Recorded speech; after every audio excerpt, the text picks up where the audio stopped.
All right, happy day. All the parts are here for the fuel system. Yes. Had to wait for the fuel pressure regulator to get here. It was a little later than everything else, but I got my AN fittings, fuel lines, pump, filter, all that stuff. And so today we're going to get it all installed and get everything all happy. At least that's the plan anyway. Hopefully it should be pretty straightforward, and at least I can get all this, get it all in there the way I want it, and make it look like it's supposed to. Sweet, let's get to it. So the first boo-boo I noticed is the fuel pressure regulator I got. It's a really nice unit, but I didn't quite understand it as far as the instructions went on the website as far as how they ship it. This is a 6A or an 8AN fitting here and on this side as well where my thumb is, but the part that goes out is a 6AN. Now, unfortunately, I don't have a 6AN fitting that will go down to the engine side of this thing, nor do I have the smaller hose that will accommodate it, because I want to mount it right up in there like so. That way it's protected and doesn't get all screwed up. So I did get everything else plumbed in. I factored it in since I know that the regulator is going to go right here. I went ahead and just pulled extra line, and since I already had this 14 millimeter to 8AN fitting, I went ahead and got this all buttoned up together with the 90 degree that'll fit on the regulator up there, and I just left it down here like this, so at least I could try and get it started. This hose here with the banjo fitting actually goes straight to the fuel rail, so I got that all tightened up and ready to go. And let's see, we'll slide underneath here and give you a sneak peek at how this all turned out. Alright, so I basically just ran it right across the top of the frame rail and P-clamped it into place. Just make sure nothing bad happens to it. P-clamped it across the bottom of the truck, and then I got it ran across the back of the cab into the pump. Now I opted to do the filter before the pump.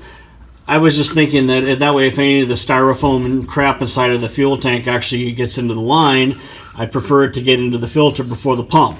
Now if I do run into a problem doing that, of course I will let you know, but I figured that was a safe way to go about it. So what I'm going to do is I'm going to get the bed all done, put the fuel tank on there, and then I can pop a hole through the bottom of the sheet metal that I got for the tank, and we'll run it to here. I'll run my wires up through the truck and up to the relay, and boom, we'll have fuel system.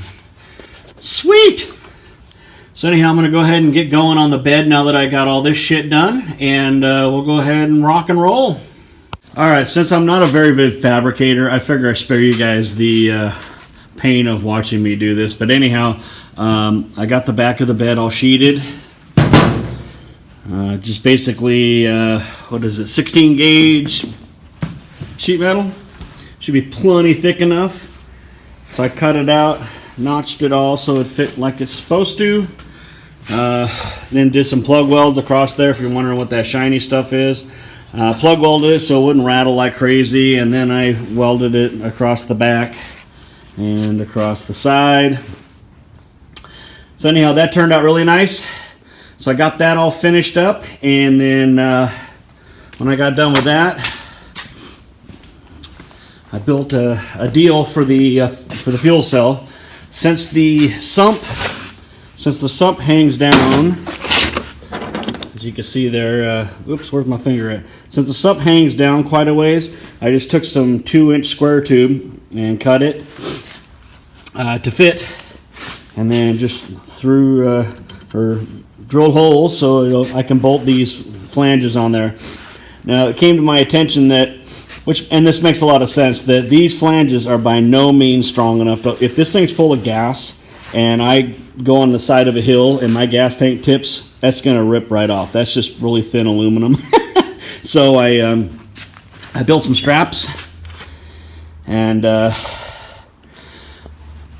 just made some basic U straps and then drilled through the square tube. And I was lazy. I just drilled all the way through and through bolted it. It's just a frickin' strap. It's nothing serious. So anyhow, I got that done.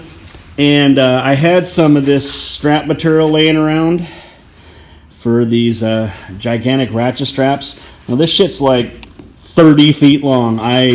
Every time I used it, I had like a buttload left over that I always had to worry about tying up or whatever. So I donated it to the cause. I could have went bought some rubber, but I'm cheap, and this shit was laying around, and it works just as well.